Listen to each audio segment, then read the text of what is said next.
최근 소비자 물가에 이어 생산자 물가 지수도 큰 폭으로 하락한 미국. 물가 잡겠다며 전례 없이 높였던 금리 인상 속도를 낮출 거란 기대감이 한층 커졌습니다. 지난해 12월 4연속 자이언트 스텝의 보폭을 한 단계 줄인 데 이어 이번 주 연방공개시장위원회 FOMC에서 0.25%포인트만 올릴 거라는 겁니다. 물가지수 자체가 우리가 급격하게 떨어지고 있지는 않지만 예측한 대로는 가고 있다는 그런 특성. 시장에서는 거의 0.25%포인트를 올리는 베이비 스텝이 가장 유력하다. 거의 100%까지 보는. 나아가 이번 회의에서 금리 동결 논의가 시작될 거란 전망도 나왔습니다. 미국 월스트리트 저널은 연준이 이번 주 금리 인상 중단 조건을 논의할 거라고 보도했습니다.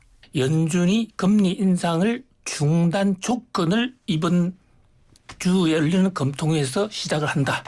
이렇게 썼어요. 이 양반의 사실상 별명은 연준 비공식 대변인입니다. 현재까지 공개된 점도표상 미국의 최종 예상금리 상단은 5.25%. 현재 4.5%에서 두세 차례 더 인상해야 나오는 숫자인데 예상보다 빨리 멈출 수도 있는 겁니다. 캐나다가 G7 국가 가운데 처음으로 금리 인상 종료를 선언한 것도 강력한 긴축의 끝이 보인다는 전망에 힘을 싣고 있습니다. 한국은행으로선 자금의 해외 유출을 일으킬 수도 있는 한미 간 금리 격차에 대한 부담이 한층 줄었습니다. 지금은 미국이 이제 페이스를 조정하기 시작했고 기본적으로는 국내 상황을 보면서 금리 결정을 할 수 있는 여건이 마련됐다고 생각합니다. 미국이 당장 긴축 페달에서 발을 떼진 않더라도 우리는 국내 물가와 경기 상황을 보며 통화 정책을 펼칠 여력이 더 높아진 셈입니다. YTN 김지선입니다. 서민 살림살이가 가장 힘든 시기는 1분기로 조사됐습니다. 2019년부터 2021년 1분기 기준 소득 하위 20%가 쓰는 필수 생계비는 평균 가처분 소득의 93%에 육박했습니다. 식료품과 주거, 교통비 등으로 쓰는 필수 생계비 비중이 다른 분기보다 훨씬 크게 나타난 겁니다. 1분기에는 겨울철이 포함돼 난방비 등 연료비 지출이 늘어난 영향으로 분석됩니다. 실제로 같은 기간 소득 하위 20%가 쓴 연료비는 한 달 평균 89,787원으로 다른 분기의 최대 2배가 넘습니다. 이렇게 지출은 큰데 1분기 소득은 더 낮았습니다. 겨울철 농가가 비수기를 맞고 건설업 등 정부 주도 일자리가 다른 때보다 적은 탓입니다. 문제는 올해도 고물가에 공공요금 인상까지 잇따라 살림살이가 더 팍팍해질 수 있다는 겁니다. 올해 1분기 전기요금은 1981년 이후 최대 폭인 킬로와트 시당 13.1원 올랐고 동결된 가스요금도 2분기부터는 오를 가능성이 큽니다. 가스요금의 경우 동절기 난방비 부담, 전기요금 인상 등을 감안하여 2, 4분기 이후 요금 인상 여부 등을 검토할 계획입니다. 여기에 버스, 지하철 등 대중교통 요금과 상하수도 요금 인상까지 예고되자 정부는 물가를 끌어올리는 주된 요인으로 공공요금을 꼽으며 지자체의 인상 자제를 당부했습니다. 원가 절감, 생산성 향상 등 자구 노력을 통해 지방 공기업 등이 인상 요인을 최대한 자체적으로 흡수해 주시기 바랍니다. 또 에너지 바우처 지급을 늘리는 등 취약계층 지원에 나서고 있지만 물가 고공행진에 생계 부담을 덜기엔 역부족이란 지적이 나옵니다. YTN 이영훈입니다. 이제 학교와 어린이집, 마트, 헬스장, 사우나와 수영장 등 실내 대부분 장소에서 마스크를 쓰지 않아도 됩니다. 학교들이 차례로 개학하는 이번 주부터 마스크 없는 수업도 가능할 전망입니다. 사무실이나 마트는 물론 헬스장과 수영장, 사우나 등도 마스크 없이 이용할 수 있게 됩니다.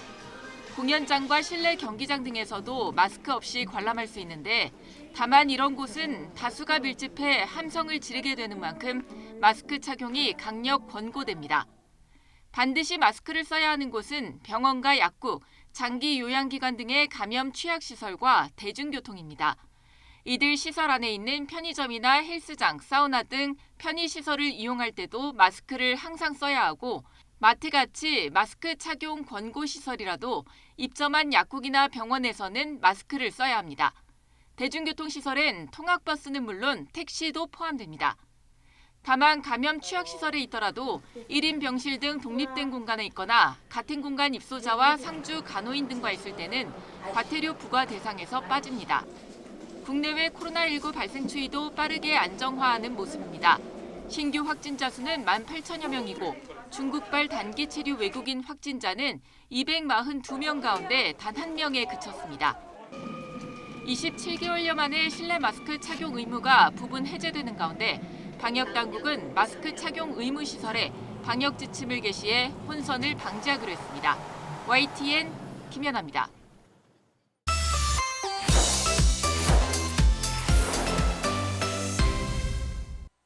뉴욕 맨하튼에서 수백 명의 시민이 줄지어 타임스퀘어까지 항의 행진을 벌입니다. 시위대 일부는 순찰차에 뛰어올라 차를 발로 차고 앞유리를 깨뜨렸습니다. 경찰과 시위대가 몸싸움을 하며 현장은 그야말로 아수라장이 됐습니다.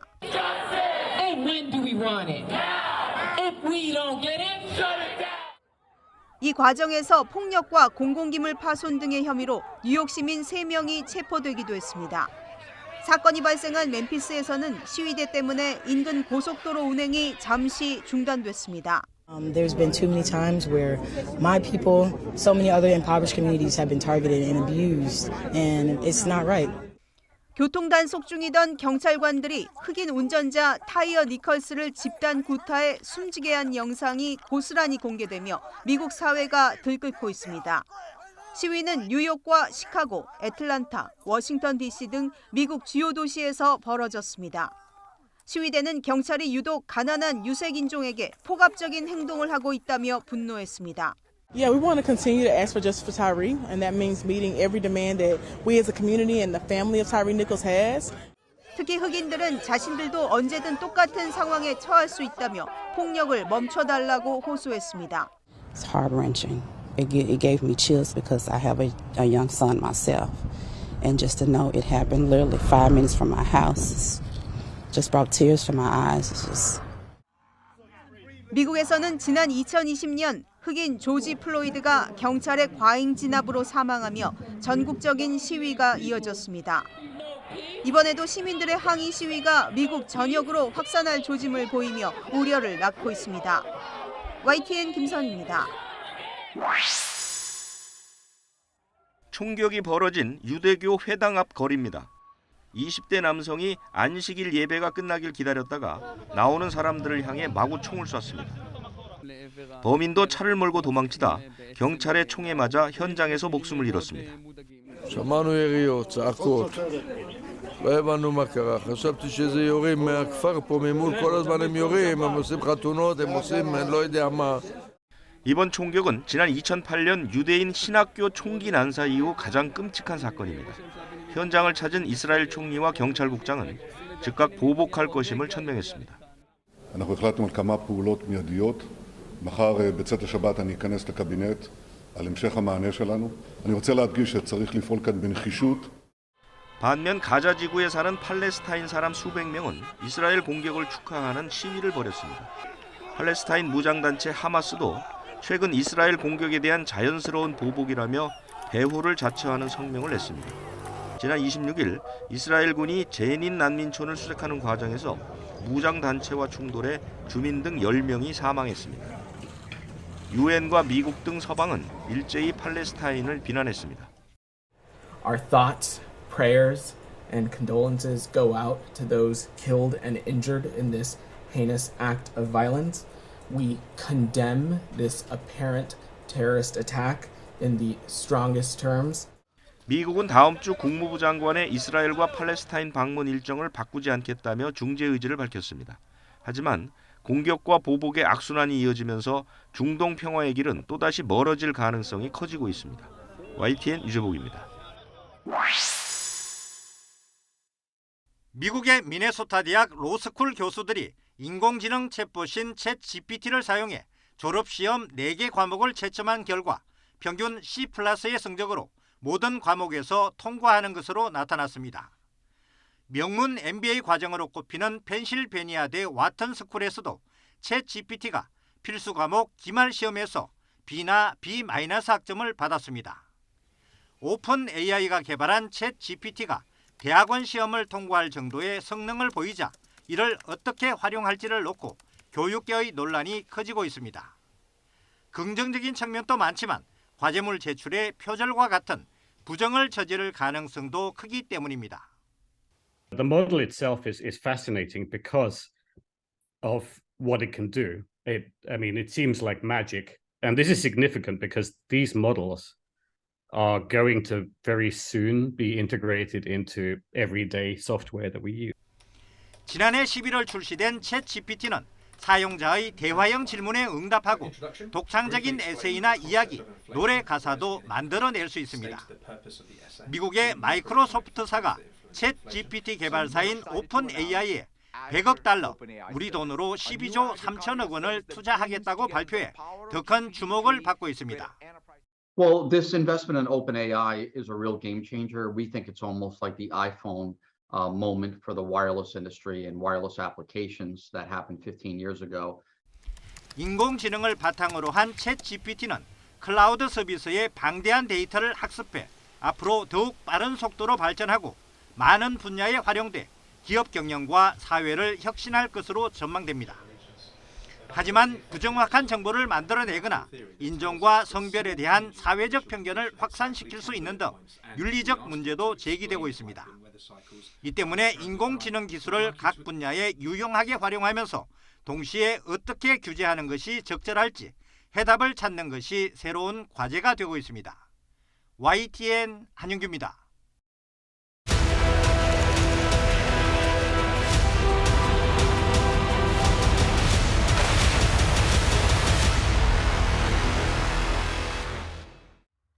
지난해 하반기 우크라이나가 대반격으로 북부 하르키우와 남부 헤르손 등 러시아 점령지 상당 부분을 탈환한 이후 수개월째 전선이 고착화됐습니다.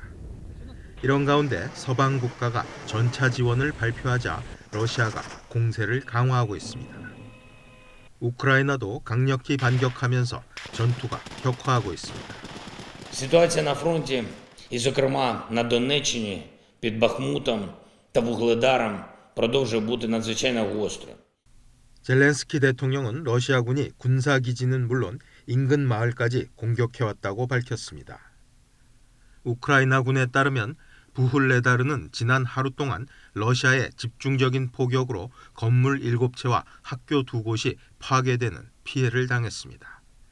기반시설 파괴에 따른 난방, 수도, 전력 등 공급 중단 사태도 갈수록 심각해지고 있습니다. 이로 인해 주민들의 삶은 피폐해지고 있습니다. Прилетело, улетело, разгромило. Все, что я могу сказать. Без жилья оставили, исправились. Все, хватит, не надо больше. 하지만 러시아는 파괴된 병원 건물 영상을 공개하고 우크라이나가 하이마스로 병원을 의도적으로 공격해 14명이 숨졌다며 전쟁 범죄라고 비난했습니다. 한치의 양보 없는 양측의 공세로 긴장이 고조되고 있는 가운데 봄이 오면 양측 모두 대규모 공격에 나설 것이라는 전망이 나오고 있습니다. YTN 김준호입니다.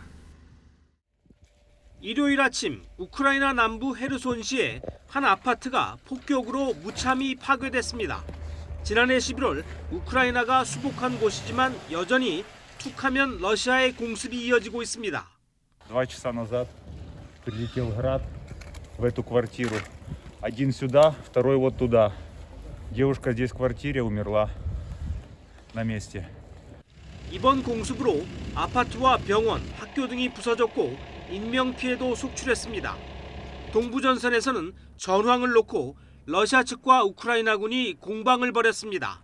로이터 통신 보도에 따르면 러시아 측 민간용병단 와그너 그룹은 텔레그램 메시지를 통해 현지 시간 28일 격전지인 도네츠크 지역 블라우다트네 마을을 장악했다고 주장했습니다. 블라우다트네는 최근 우크라이나군이 퇴각 사실을 공식 인정한 솔레다르의 외곽 지역입니다. 이에 대해 우크라이나군 총참모부는 블라우다트네에서 러시아군의 공격을 격퇴했다면서 도네츠크 지역 내 다른 13개 지역에서도 러시아군의 공격을 막아냈다고 밝혔습니다.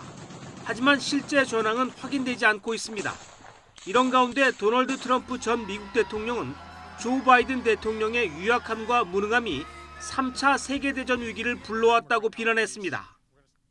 Through weakness and incompetence, Joe Biden has brought us to the brink of World War III. We're at the brink of World War III, just in case anybody doesn't know it.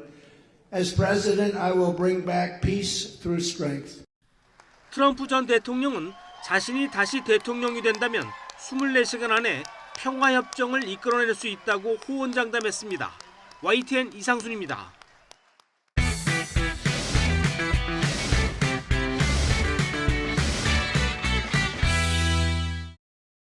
악기와 게임기, 취사시설까지 갖춰진 이른바 파티룸입니다. 경찰이 급습해 구석구석을 뒤져봤더니 비닐포대 안에서 대마가 한가득 나옵니다. 대마관리법 위반 혐의로 지금 긴급 체포합니다. 겉은 파티룸이지만 실제로는 1년 가까이 대마를 키워 팔고 한데 모여 피우는 장소로 쓰인 건데 18만 명이 동시에 흡입할 수 있는 대마가 압수됐습니다. 영양제 통과 커피 포장을 꽉 채운 알약과 흰 가루, 이른바 클럽 마약, 포옹 마약으로 불리는 퉁락과 케타민입니다. 국제 우편으로 밀반입돼 클럽 등에서 투약됐고 이 과정에 연루된 베트남 국적 등 외국인 40명이 무더기로 경찰에 붙잡혔습니다. 지난해 경찰이 검거한 마약 사범은 모두 12,000여 명에 이릅니다. 1년 전과 비교해 17%가량 늘어나 역대 최다를 기록했습니다. 윤희근 경찰청장 취임 직후인 지난해 8월부터 5개월 동안 집중 단속이 이뤄지기도 했습니다. 또 지난해 7월 강남 유흥업소 마약 사망 사건이 발생한 뒤엔 클럽과 유흥업소 일대 마약류 사범 단속에도 주력해 전년 같은 기간 대비 11배 이상 많은 370여 명을 붙잡았습니다. 마약은 10대와 20대 외국인을 중심으로 빠르게 확산하고 있습니다. 검거 인원이 최근 5년 사이 각각 3배 안팎으로 증가했을 정도입니다. 무엇보다 2018년 100명을 조금 넘겼던 10대 마약 사범은 지난해 300명에 육박했습니다. 형사 미성년자를 갓 벗어난 만 14살 마약 사범이 붙잡히는가 하면 고등학교 3학년생인 만 17살 동갑내기 3명이 단순 투약을 넘어 유통까지 손댄 경우도 있었습니다. 경찰은 범죄에 활용되는 다크웹이나 가상자산을 이용한 거래 등 다양한 신종 마약 범죄에 대응하고 국내 유입부터 사전에 차단하기 위해 관계기관과 공조할 방침입니다. YTN 우철입니다. 쥐가 일렬로 늘어선 가래 샘플의 냄새를 맡습니다. 가래에 섞인 결핵균을 탐지하자 앞발로 케이지 바닥을 긁습니다. 20분 만에 100개 샘플을 검사할 수 있어 2시간에서 2주까지 걸리는 기존 검사법보다 빠르고 정확도는 85%에 달했습니다. 벨기에 비영리기관이 후각이 뛰어나고 지능이 높은 아프리카 도깨비쥐에게 결핵균을 탐지할 때마다 간식을 주는 방식으로 훈련시킨 결과입니다. 탄자니아에서 결핵 환자를 찾기 위해 도입됐습니다. They can easily identify tuberculosis in people living with HIV, giving in mind that these people living with HIV, it's very difficult to be diagnosed by the standard tests, including GeneXpert and microscope. 코로나19 대유행 시기엔 세계 곳곳의 공항에 코로나19 탐지견이 투입됐습니다. 코로나19 환자들이 공통적으로 분비하는 생체 물질의 냄새를 학습한 개가 땀 냄새만으로도 환자를 찾아내는 겁니다. 민감도는 87에서 94%, 특이도는 78에서 92%로 기존의 코로나19 검사법 수준으로 정확하다는 논문이 발표됐습니다. 일본 스타트업이 선보인 췌장암을 탐지하는 선충입니다. 1mm에 불과한 이 선충은 사람 소변에 섞인 극미량의 암 관련 물질을 탐지해 피하는 습성이 있습니다. 가짜 양성이 나올 수도 있어 우려가 있지만 회사 측은 초기 췌장암은 기존 검사법으로도 진단이 어려운 만큼 이번 기술이 큰 도움이 될 것이라고 주장합니다. 受容体のこれ受容体って遺伝子なんですけども、その遺伝子の数が人間が400個ぐらいで犬が800個で線虫が1200個もあるんですね。ですからそれだけ取ると線虫の方が犬よりも嗅覚が優れていてたくさんの匂いを識別できるという可能性が。 인간보다 후각이 뛰어난 동물로 신속하게 질병을 진단할 수 있는 기술이 정확성을 높여 보편적인 검사법으로 자리 잡을 수 있을지 주목됩니다. YTN 사이언스 최소라입니다. 한우 100마리를 키우는 축산 농가입니다. 이 농장 주인은 지난달 어미소 3마리를 시장에 내다 팔았습니다. 치솟는 사료값을 감당하기 위해서입니다. 도저히 그 자금 수요를 맞출 수가 없어갖고 현재는 암소 어미를 비육을 해가지고 고기소로 판매를 그렇게 하고 있습니다. 예. 그래서 소가 어떻게 보면 소를 먹는 그런 꼴이 되고 있습니다. 어린 송아지는 팔아도 돈이 되지 않다 보니 한창 새끼를 낳을 어미소를 살찌워 팔아 사료값을 대는 겁니다. 이 농장만 해도 지난해 사료값이 20%나 올랐습니다. 사료값을 한 푼이라도 아끼기 위해 어쩔 수 없이 하루에 3kg 주던 사료를 2kg로 줄였지만 사료값을 충당하기엔 역부족입니다. 지금 같은 상황에 소는 팔면 팔수록 손해입니다. 평소보다 한 150만 원 이상 차이가 나요. 근데 어쩔 수 없죠. 사료값 때문에 송아지를 팔아야 또 사료값을 대체를 하니까 어쩔 수가 없죠. 실제로 소값은 연일 하락하고 있습니다. 암송아지 한 마리 가격이 1년 전에는 280만 원이었는데 최근 198만 원까지 30%나 폭락했습니다. 한우 사육 마리수가 지난해보다 2.9% 늘었고 올해 출하 물량도 10% 증가했기 때문입니다. 여기에 값싼 미국산, 호주산 소고기가 지난해 무관세로 수입된 것도 영향을 미쳤습니다. 문제는 소비자들이 체감하는 한우 가격은 그대로라는 겁니다. 비싸죠. 너무 비싸죠. 수입사면 그래도 가격이 월등 싼데 너무 비싸서 못 먹었죠. 근당에 한 5, 6천 원 정도 같으면 사 먹을 수 있을 것 같아요. 한우는 유통비용이 소비자 가격의 절반가량을 차지합니다. 10,000원짜리 한우 가격의 절반, 즉 4,800원은 유통비라는 얘기입니다. 대형마트 같은 경우는 대기업 중심의 그 자본이 들어있는 데고 이런 데는 최대한 자기 이익을 최대화하려고 그러겠죠. 대형마트 쪽에서 이제 좀 선도적으로 이런 그 마진을 좀 떨어뜨려 주면 좋겠고요. 전국 한우협회는 축산농가들이 사료값 인상과 소값 폭락, 소비심리 위축까지 삼중고를 겪고 있다며 사료값 차익 보전과 유명무실한 송아지 생산 안정제 개선, 유통업체의 자발적인 한우 가격 인하를 요구하고 있습니다. YTN 윤혜리입니다. 계약갱신 청구권이 시행되면서 전세 품귀 현상을 빚고 있는 데다 집주인들이 새로 계약을 맺을 땐 전세값을 크게 올리고 있기 때문입니다.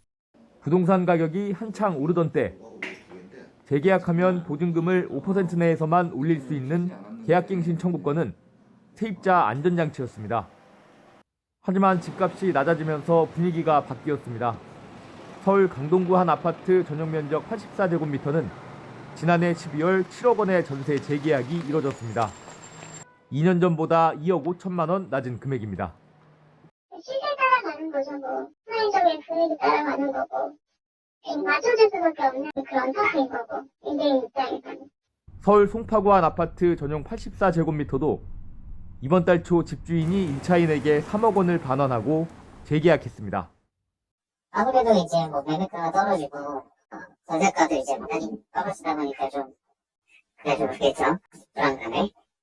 1년 전과 비교하면 서울은 2만 건 넘게, 인천과 경기는 2배 이상 전세 매물이 늘었습니다.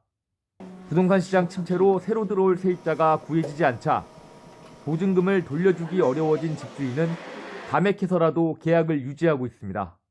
계약 만기가 되면 돌려줘야 되는 의무가 있기 때문에 부담이 굉장히 큰데 이게 계약갱신 기간 중에도 요구할 수 있기 때문에 집주인들 부담은 상상 이상으로 굉장히 큽니다. 감액갱신 계약 비율은 지난해 1분기 4.7%에서 4분기에는 13.1%로 급증했습니다. 보증금 감액분 마련 여력이 없는 집주인이 대출이자를 대신 내주는 이른바 여월세 사례도 나타나고 있습니다. 수급 불균형이 이어지는 가운데 대단지 아파트 입주가 예정되거나 갭 투자가 많았던 지역을 중심으로는 감액갱신이나 여월세 계약이 늘어날 가능성이 높습니다. 갱신 청구권을 행사한 세입자는 2년을 채우지 않아도 언제든 계약 해지가 가능합니다. YTN 최기성입니다.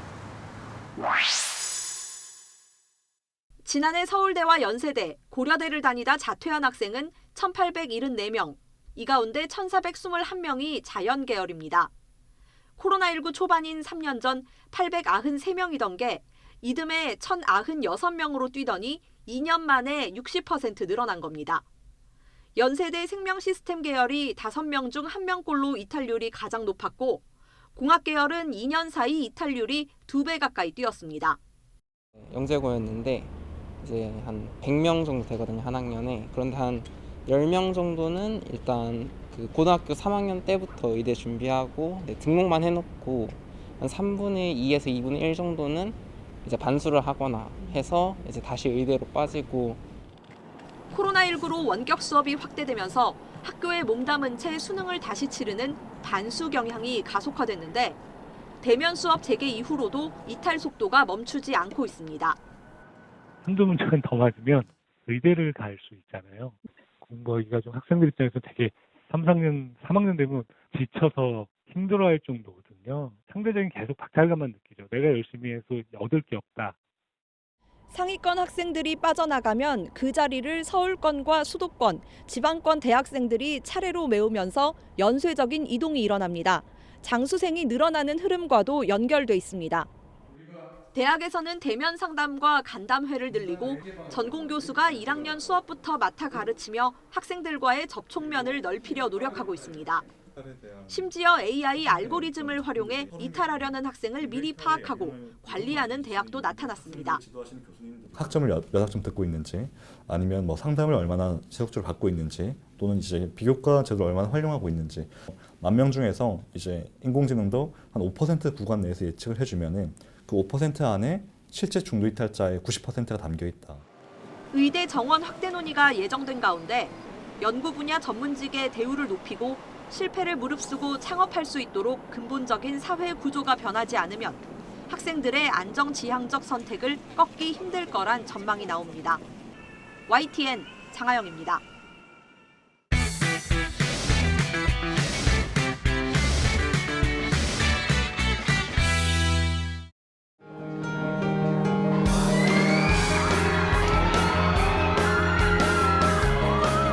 나니와 단시 멤버이자 배우 미치에다 슌스케이 등장해 환호성이 울려 퍼집니다. 지난 11월 말 개봉해 1020 여성 관객들의 입소문을 타고 역주행한 오늘 밤 세계에서 이 사랑이 사라진다 해도의 주인공입니다. 예상하지 못했던 장기 흥행에 1990년대 러브레터에 이어 2000년대 일본 로맨스 영화 흥행 1위에 올랐습니다. 1年前の今日ですね、この作品の本読みをしていたんですけど、その時には韓国に来させていただけるなんて思ってもいなかったので、1年後に。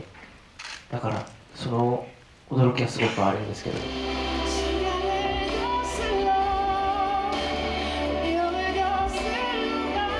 타이완 영화 상견니 주연 배우 3인방도 한국 팬들을 먼저 만났습니다. 2019년 아시아 전역에서 큰 인기를 끌었던 TV 드라마를 영화화한 멀티버스 판타지 로맨스물로 이미 중국에서는 730억 원의 흥행 수입을 넘어섰습니다. 我们3个会有机会今天一起出现在这里，首尔带着电影作品过来，感觉非常的不可思议。 배우들의 무대 인사가 예정된 상영은 1분 만에 매진됐고 공항부터 영화관까지 가득 메운 팬들의 환호에 배우들은 마치 꿈꾸는 것 같다며 감사를 표했습니다. 但是如果这边是好像是计算是观影人次，就是如果有真的有破100万的话，那也许我们可能会再跟大家见面，说不定。 앞서 홍콩 액션 배우 견자단도 새 영화 천룡팔부 교봉전을 들고 13년 만에 내한한 데 이어 세상의 중심에서 사랑을 외치다로 일본 멜로 영화를 대표하는 유키사다 이사오 감독도 첫 퀴어 영화 개봉을 기념해 다음 달 한국을 방문합니다. 이렇게 아시아 영화인들의 방한이 이어지고 있는 것은 한국 영화 시장의 규모가 클 뿐 아니라 트렌드에 민감한 한국 관객들의 선택이 아시아를 비롯한 글로벌 흥행에 영향을 미친다는 판단 때문으로 보입니다.